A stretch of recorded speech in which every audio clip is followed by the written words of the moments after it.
kung atin pong gragraduhan ang inyong loyalty at dedication sa inyong naging principal for a period of 20 years, 1 is the lowest, and 10 is the highest. 10 po. Ganon po kataas ang loyalty at dedikasyon nyo sa dating presidente. Tama po ba? Yes, Your Honor. At dahil sa napakataas ng inyong loyalty at dedikasyon sa kanya, hindi po kayo magsasabi ng kahit na anong ikakapahamak niya. Tama po ba o mali? Tama po. At kung kailangan nyo pong magsinungaling, magsisinungaling kayo, mailigtas nyo lamang siya. Hindi po. Tama po o mali? Hindi po. Because you are loyal and dedicated to the former president. Wala At namang... kung kailangan nyo pong magsinungaling to save the former president, gagawin nyo rin pong magsinungaling. Tama po o mali? Tama. Because you graded your loyalty and dedication by 10. At kung kailangan nyo pong ialay ang buhay nyo, mailigtas lamang ang dating Pangulo, gagawin nyo din po ba yon? Yes, Your Honor. See? Kung kaya nyo pong ialay ang buhay nyo, mailigtas ang dating Pangulo, the more reason na kaya nyong magsinungaling, mailigtas lang ang dating Pangulo. Are you not confirming to the Quadcom the existence of the Davao Death Squad? Narinig ko lang yan, ma'am, dahil ang nagbigay ng pangalan yan is media. Did you watch the Senate investigation where the President appeared? Yes, Your Honor. And did you watch him confirm that there is Davao Death Squad? Siya po, Your Honor. Yes, Siya po ang may sabi. did you watch him confirm? Yes. Napanood niyo po ba yon? Yes. And napanood niyo din po bang sinabi niya na si Senator Bato ay kasama doon sa Davao Death Squad? Narinig ko po, Your Honor. And of course, you've heard already that Las Cañas is also confirming that there is Davao Death Squad. Sa kanya, si Arturo Las Cañas po ang may sabi din sa kanya. Yes, and even Matobato is confirming that there is Davao Death Squad. Matubato. Yes, Your Honor.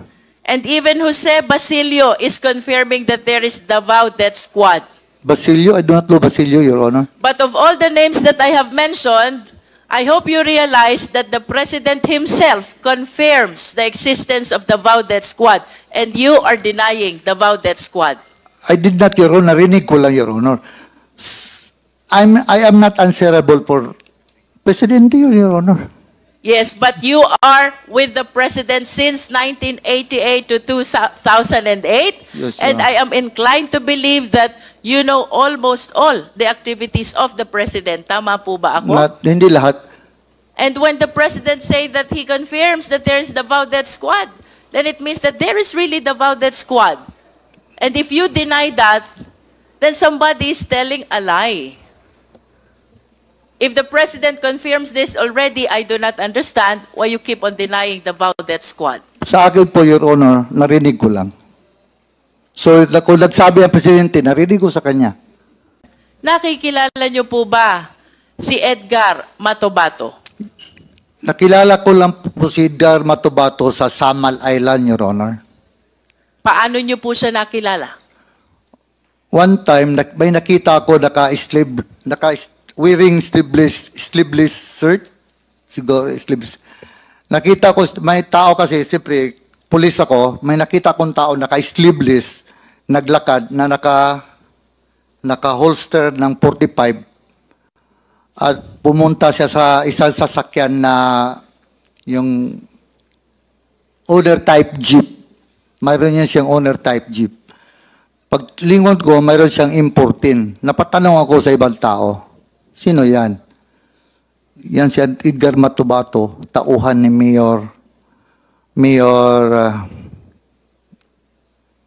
isang mayor ng Samal, Mayor ng Samal, Edgar Matubato, Antalan. Mayor Antalan, Your Honor. Nabanggit niyo po na nung una niyong nakita si Edgar Matubato ay siya'y may dalang armas? Naka-holster, Your Honor. Walang cover, labas. Labas ang 45. Labas ang 45? Yes. At may nabanggit pa po kayong isang armas? Importin.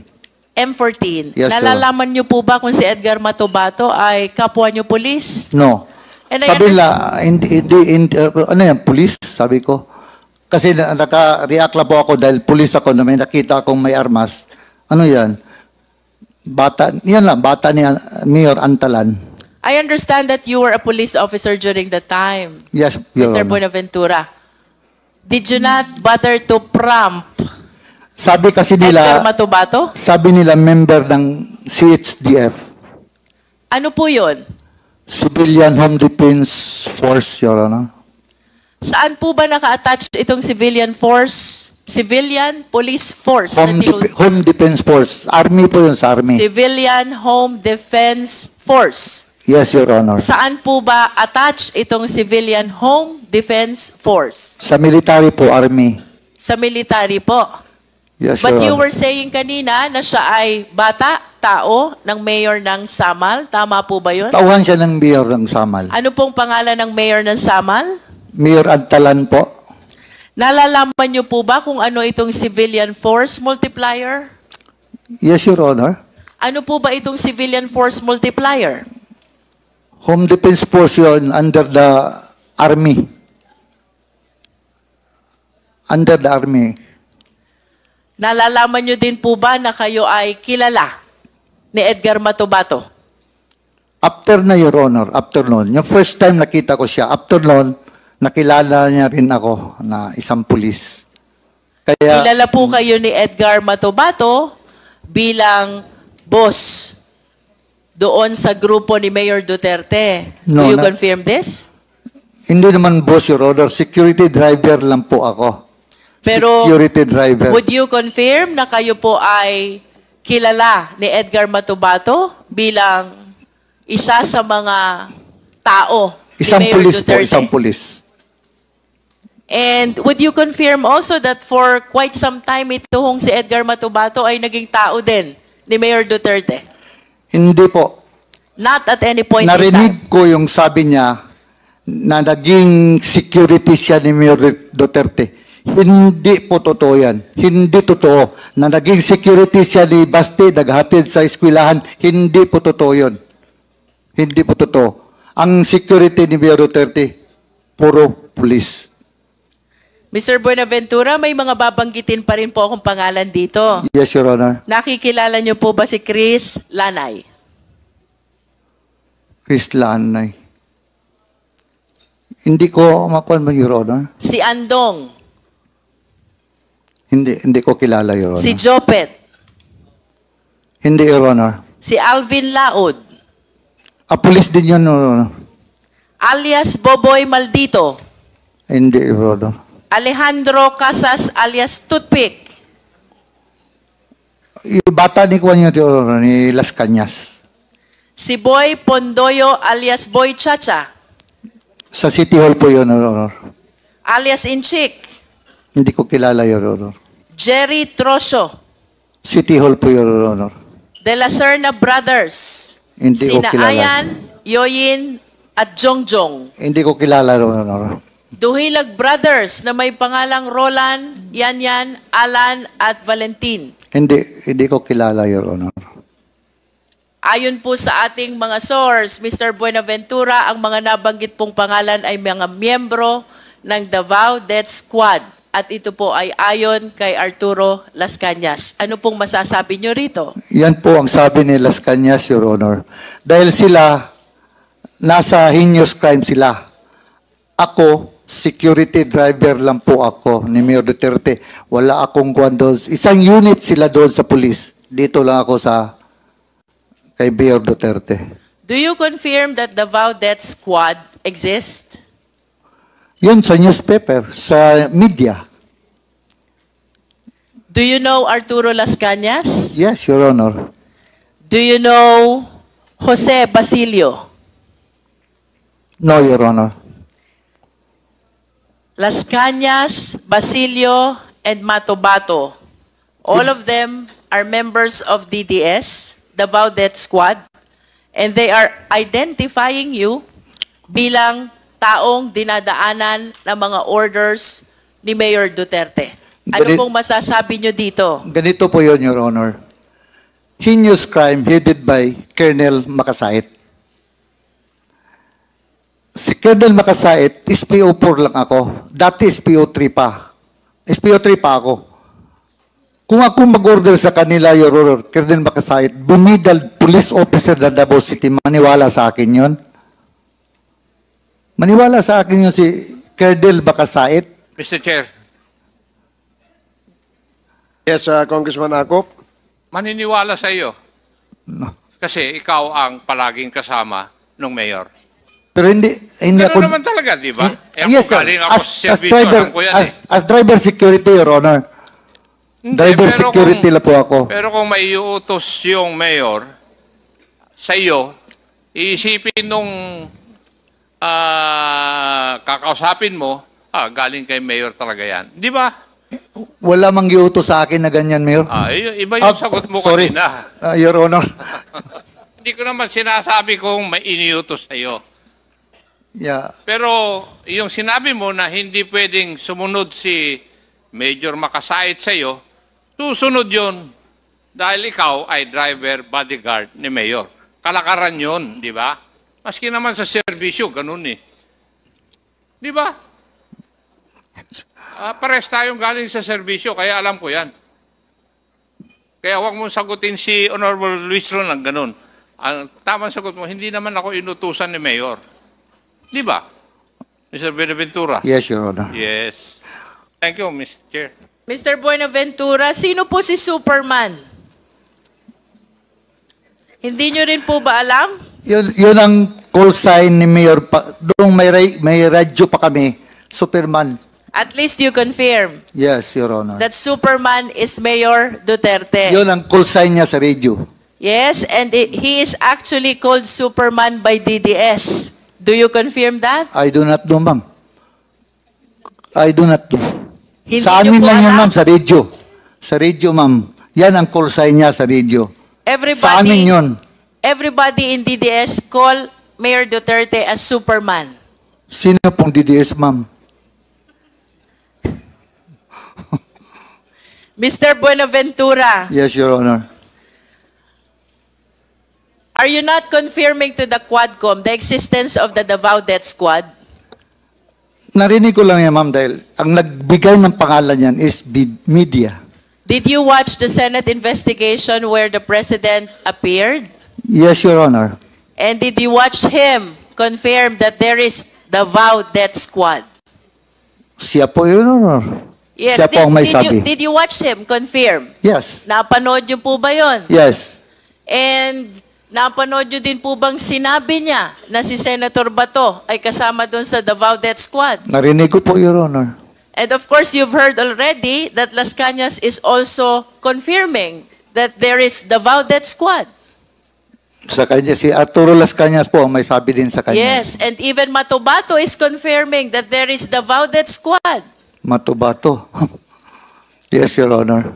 And even Jose Basilio is confirming that there is Davao Death Squad. Basilio, I do not know Basilio, Your Honor. But of all the names that I have mentioned, I hope you realize that the President himself confirms the existence of the Davao Death Squad, and you are denying the Davao Death Squad. I did not, Your Honor. Narinig ko lang, Your Honor. I am not answerable for Presidente, Your Honor.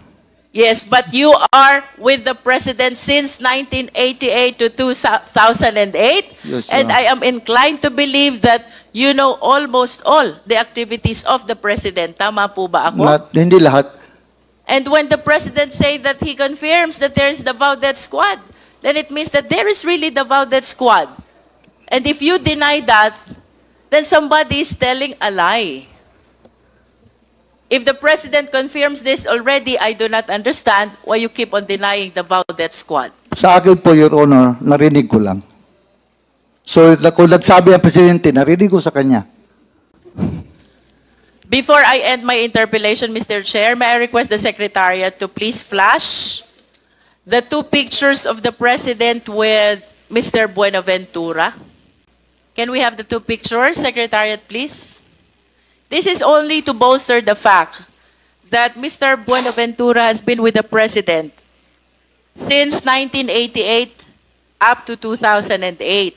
And for 20 years that he was working with President Duterte, then Mayor Duterte of Davao City. I wish to submit, Mr. Chair, that he is aware of all the activities then of Mayor Duterte.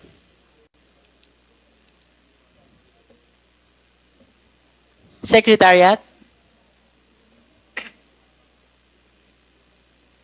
For my last question, Mr. Buenaventura, ang sabi niyo po kanina, mabait si Mayor Duterte. You confirm that? Yes, Your Honor. Kung ibabalik ko po yung inyong nakaraan and if you will be given the choice, sino pong gusto nyong maging principal nyo ulit? Si Mayor Duterte po ba ulit? Yes, Your Honor. That's how you admire, idolize, respect, and care for the former president. Tama po ba? Yes, Your Honor. And in the scale of 1 to 10, Mr. Buenaventura, if we will be assessing your loyalty and dedication to the former president, paano nyo ho ba gradean yung level ng loyalty at dedikasyon nyo sa former president? 10. 1 being the lowest and 10 being the highest. 10.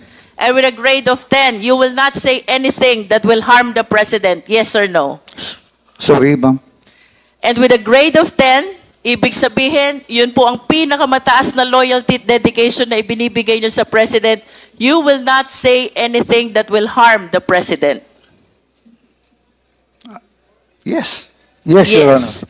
To the extent that you will make misrepresentation to save the president, yes or no? Sorry po. But what do you mean, Your Honor? To the extent that you will be making misrepresentation to save the former president. Tama po ba yun? Yes or no? Yes, Your Honor. With that, Mr. Chair, then I wish to believe that the representations that he is giving Mr. to us Chairman, right now, Can you kindly translate not that to entirely Tagalog? Para Mr. Buenaventura, Sorry. kanina po tinanong sorry, ko ma'am. kayo Sorry, Your Honor. kung atin pong gragraduhan ang inyong loyalty at dedication sa inyong naging principal for a period of 20 years. 1 is the lowest and 10 is the highest. 10 po. Ganon po kataas ang loyalty at dedikasyon nyo sa dating presidente. Tama po ba? Yes, Your Honor. At dahil sa napakataas ng inyong loyalty at dedikasyon sa kanya, hindi po kayo magsasabi ng kahit na anong ikakapahamak niya. Tama po ba o mali? Tama po. At kung kailangan nyo pong magsinungaling, magsisinungaling kayo, mailigtas nyo lamang siya. Hindi po. Tama po o mali? Hindi po. Because you are loyal and dedicated to the former president. Wala At namang... kung kailangan nyo pong magsinungaling to save the former president, gagawin nyo rin pong magsinungaling. Tama po o mali? Tama. Because you graded your loyalty and dedication by 10. At kung kailangan nyo pong ialay ang buhay nyo, mailigtas lamang ang dating Pangulo, gagawin nyo din po ba yon? Yes, Your Honor. See? Kung kaya nyo pong ialay ang buhay nyo, mailigtas ang dating Pangulo, the more reason na kaya nyong magsinungaling, mailigtas lang ang dating Pangulo. Can we please flash the pictures?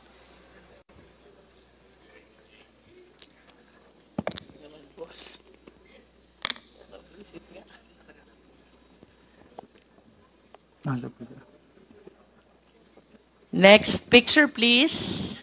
The two old pictures. There. Maaari niyo po bang ituro sa amin dyan? Sino po ba kayo dyan? Yung nakatindig po, nakaputi. Yun pong nakatayong nakaputi. Yes, Your Honor. Sino po yung may bilog doon sa gitna? Si dating presidente po. At sino naman po yung mga kasama ninyo sa picture?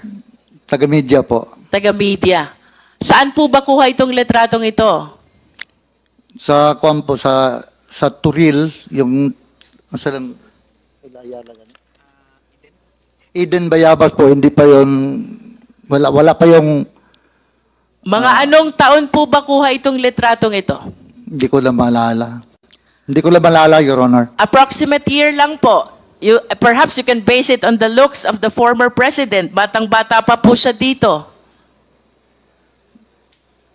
If you started in 1988, Early 90s, Your Honor. early 90s, so mayor na po si President Duterte during that time. Yes, Your Honor.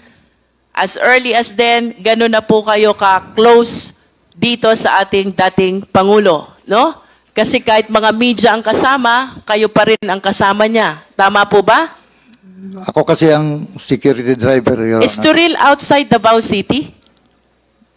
Within Davao City. Within Your Honor. Davao City. Can you flash the next picture, please? Sino po kayo dito, Mr. Buenaventura? Wala po ako dyan, ma'am. Wala po kayo. Sino po yung may bilog na naka-shades? Hindi po ako yan, ma'am. Sino nga po? Yung may bilog na naka-shades, if you can identify him. Nakikilala niyo po ba siya? Hindi po, hindi po. I think nakikilala ko po siya. He's the former president. Tama po ba? Ay, yung isa, ma'am. Yung dalawa kasi nakabilog, ma'am. Yung isa, ma'am, hindi ko kilala. Itong isa, ma'am, kilala ko. He's the former president. At ito pong nasa bandang kaliwa, sino po ba yon? Hindi ko kilala yan, ma'am. Hindi niyo po nakikilala. Yun pong nasa likod. Ay, hindi po. Hindi niyo rin po kilala. 1990s, Mr. Buenaventura is already with the president and having spent 10 years of his police career with the president during the time as mayor of Davao City, I wish to believe that he has given so much loyalty and dedication to the president as proven by his recent answers. Ang sabi po niya, kung kailangan niyang ialay ang buhay niya to save the president, gagawin niya. At kung kailangan niyang magsinungaling to save the president, magsisinungaling siya. I submit, Mr. Chair.